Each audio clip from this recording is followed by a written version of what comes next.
Hello, my name is Mark Swed, and my guests today are Todd Mockover, who is the composer of Death and the Powers, and James Maddalena, who will be singing in this new robotic opera. And let me begin, Todd. What is a robotic opera?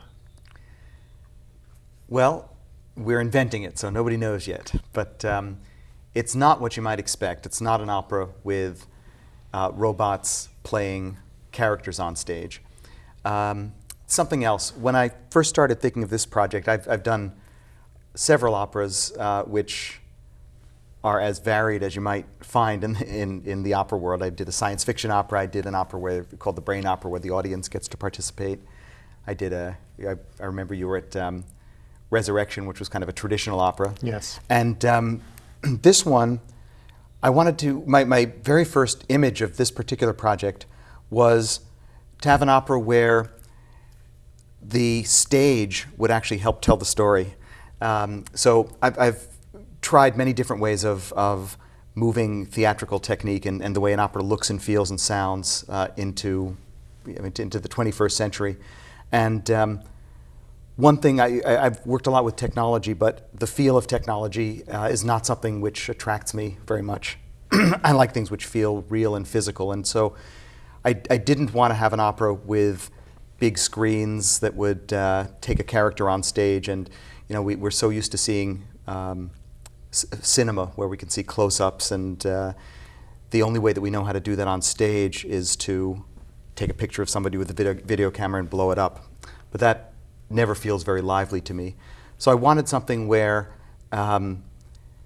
objects, maybe very large objects, could help tell the story almost as if Fantasia came to life physically. So that was the first image. And then with Robert Pinsky, the poet, we started, I asked him to work with me on this project. I also wanted a project where the story, the narrative, was maybe more impressionistic than a typical opera libretto or stage play might be. So I went to Robert, who's a poet, rather than to a novelist or a playwright. And we started thinking about an opera where these objects might represent a person, and the real question that interested me and still does with this project is what kind of legacy can each of us leave? What happens when you get older and decide what your life adds up to? How do you think about that for yourself? And even more importantly, how do you decide what to share with others, with your family, with other generations? How do you put that in some form, and what can be shared and what can't? So this opera is about a person, Simon Powers, who is near the end of his life. He's powerful, he's rich, he's successful, he's slightly creepy, a little bit like Walt Disney meets Howard Hughes meets Bill Gates or somebody like that. And he's obsessed not so much with staying alive forever, but he wants everything about himself to stay in the world. And so what he does is figures out a way to basically disappear and put everything about himself, his memories, his influence, his personality, into his environment. So the robot in the opera is actually the entire stage, because the stage comes alive. The Simon Powers, the main character, disappears, and everything around him turns into himself. That's what his legacy is. So the robot is everything in the whole opera. The stage comes alive. So how does this work, this idea of kind of leaving your DNA in the universe? I mean, you've been at MIT Media Lab for what, around 20 years now? That's right, yeah. And involved in the most kind of cutting edge forms of technology and its interaction with music and art.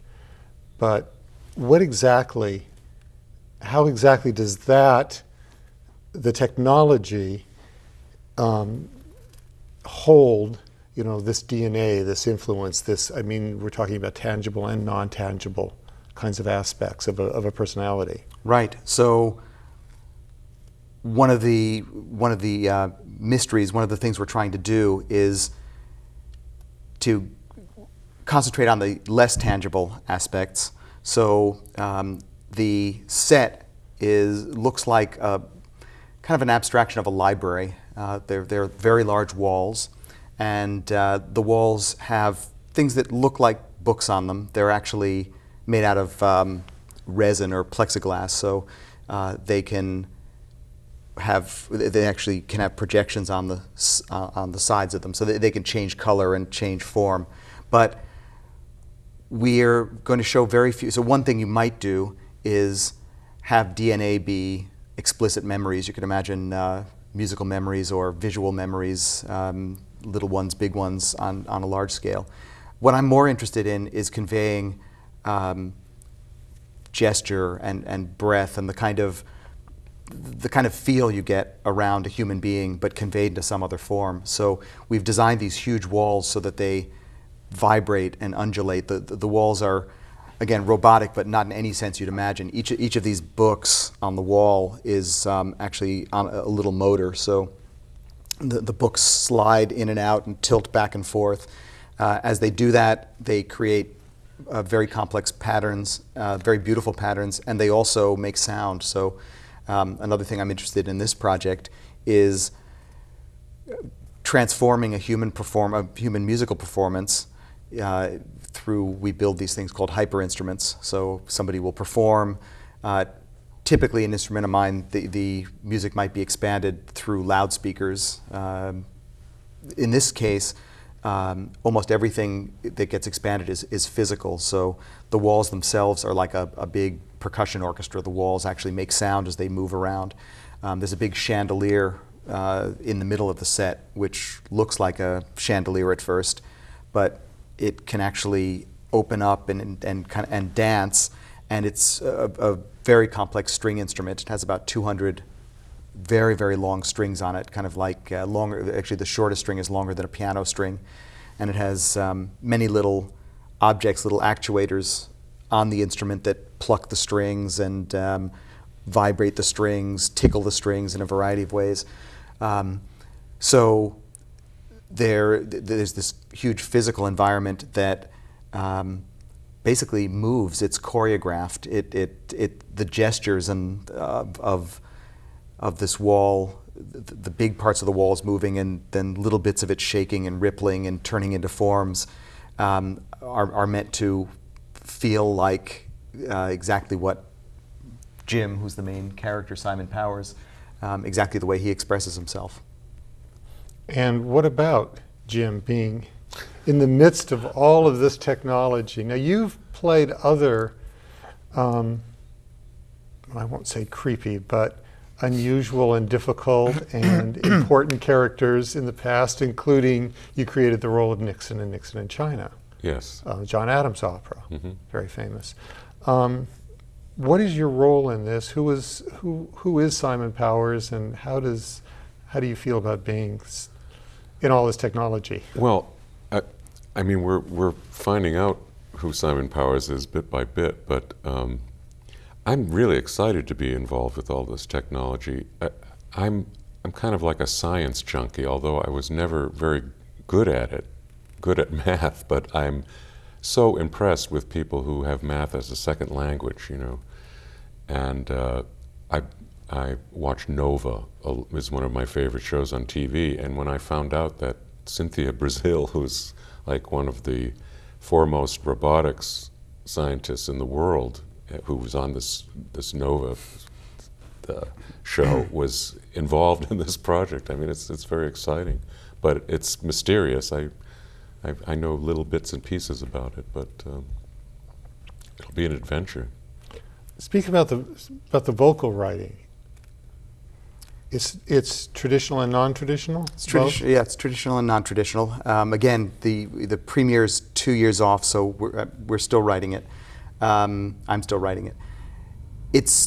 And as you might, it starts out, I would say, fairly traditional. The opera opens, actually the opera opens in a not very traditional way. It opens with Robert Pinsky's original title for this was not opera, but a robot pageant, and what you see on stage is actually bookended with a pretty strange pair of scenes. It starts out with you see little bits of lights and you don't see the set at all, and then the lights congeal and you see right on stage out of little pieces 4 robots get built, and they kind of form before your eyes. And the robots are, again, we have several designs. We built the first of these robots at MIT this last while.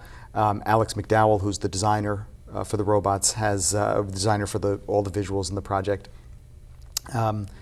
They kind of look like, I'm looking over here at this camera, they kind of look like a tripod with triangles on top that sort of move.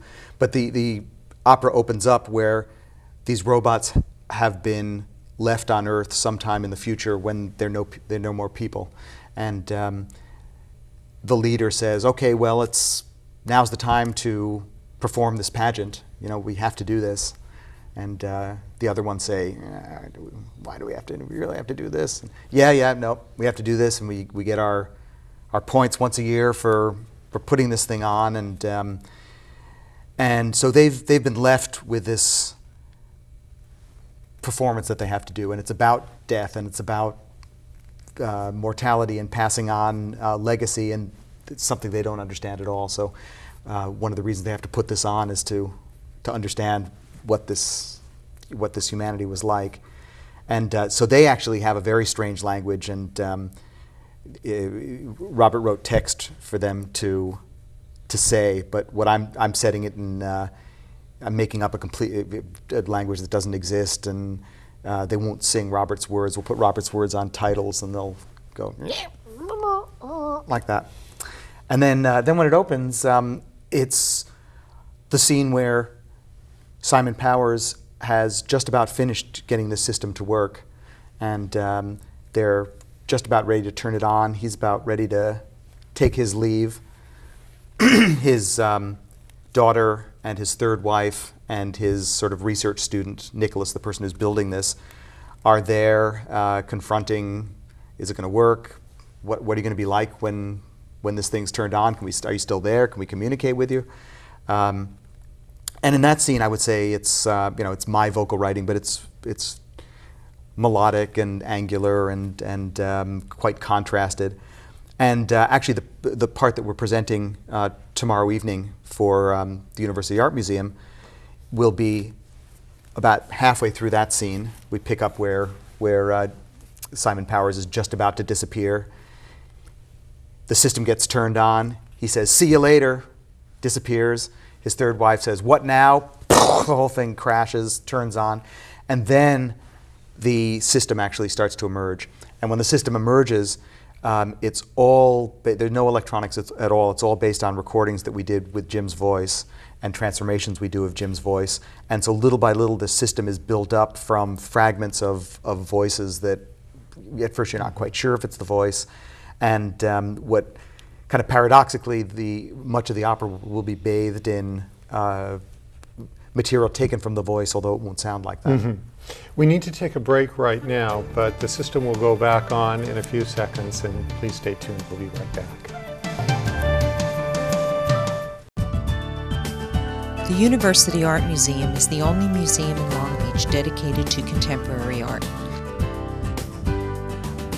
Located on the campus of California State University, Long Beach, the museum presents a year-round exhibition program.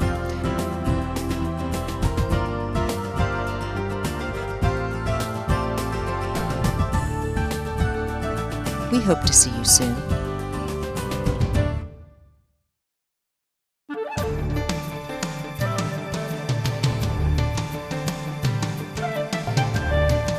Hello, I'm Mark Swed, music critic of the Los Angeles Times, and we're back here with Todd Mockover, the composer of Death and the Powers, and James Maddalena, who will be starring in this new robotic opera, which will premiere in 2 years in Monte Carlo.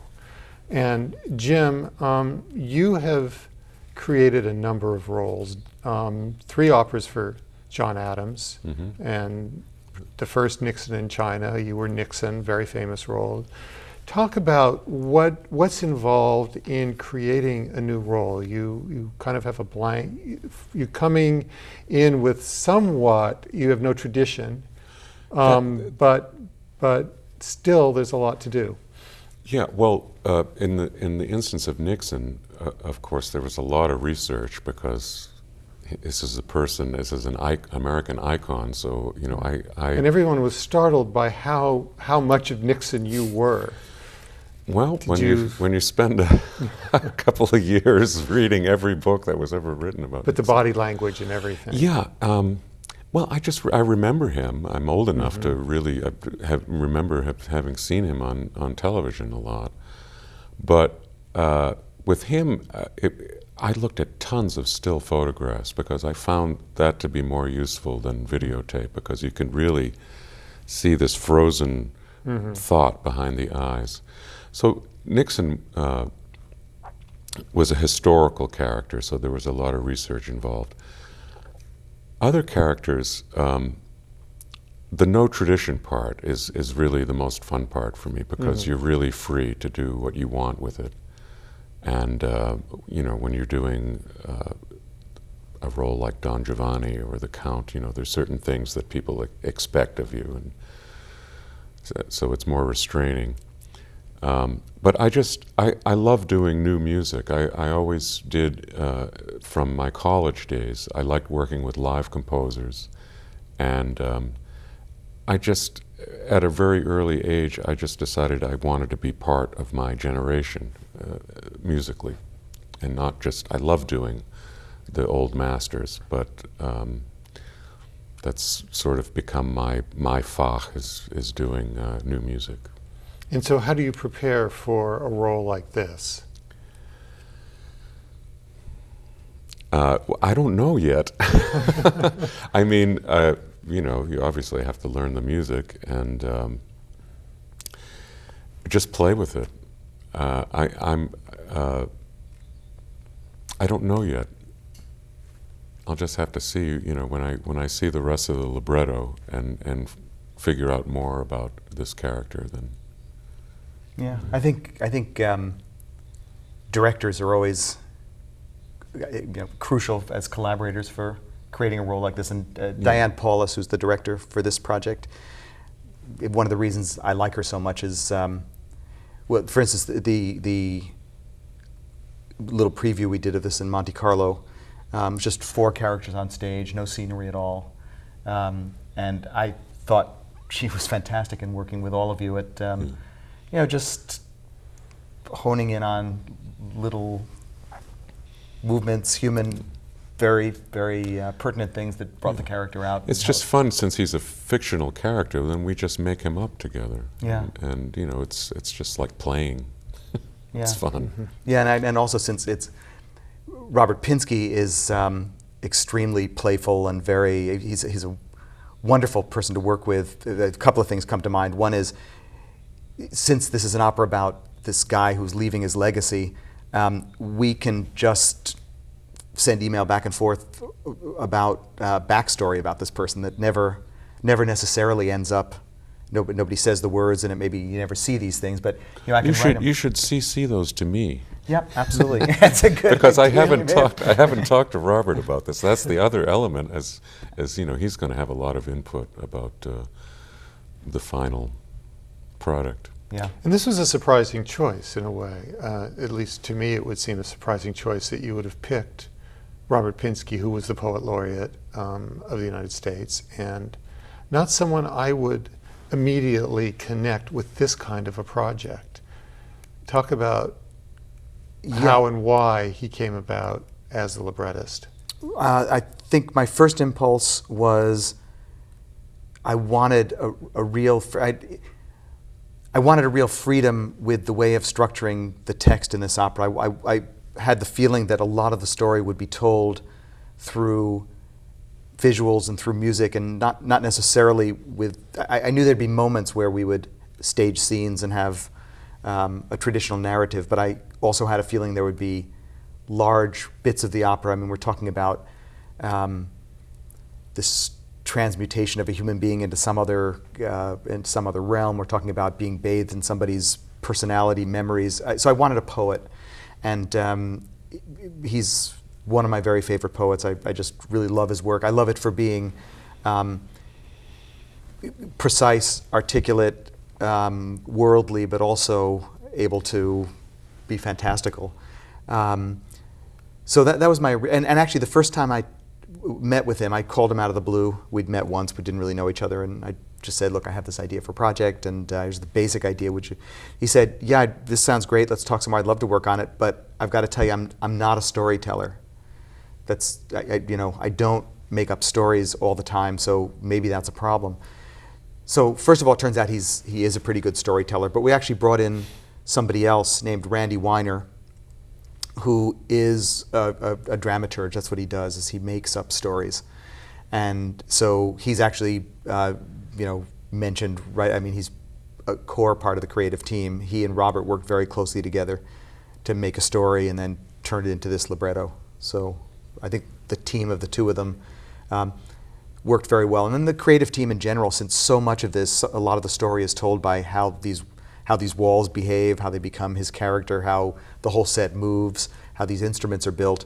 Myself, Alex McDowell, the designer, Diane Paulus, the director, Robert, Randy, and I have all worked more closely together as a team than normally one would. This doesn't sound like a completely new departure for you when I'm thinking of your first opera, Valis, which is based on a Philip K. Dick novel and about another unusual paranoid character, and kind of the theme of the universe is information, I think, is an important line in that. Yeah. And so this seems to almost be picking up on that. Also, something that this includes that goes way back in your work is the idea of hyper instruments, which I guess you began building one in the early 90s, was that? Probably even late 80s, yeah. Instruments in which you electronically extend the range and many other things they can do. Talk about hyper instruments and how they'll be used in this, because these are a new form of them, right? Yes. So actually hyper instruments started in the Valis opera, which was premiered at the end of 1987 for the 10th anniversary of the Pompidou Center. And that was another project where I had a great deal of freedom to think about how to make an opera. The Pompidou Center asked for this opera. Very early on, I decided to stage it not in one of their theaters, but in the giant open entrance hall of the Pompidou. So we built a theater from scratch. The staging was all electronic, and that we had projections and monitors all over.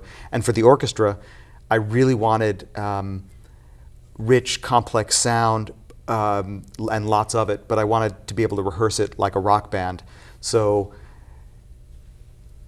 every time I kept hitting a wall when I was thinking of using a chamber orchestra with interactive electronics, and the very limited amount of rehearsal time you always have to get something just right.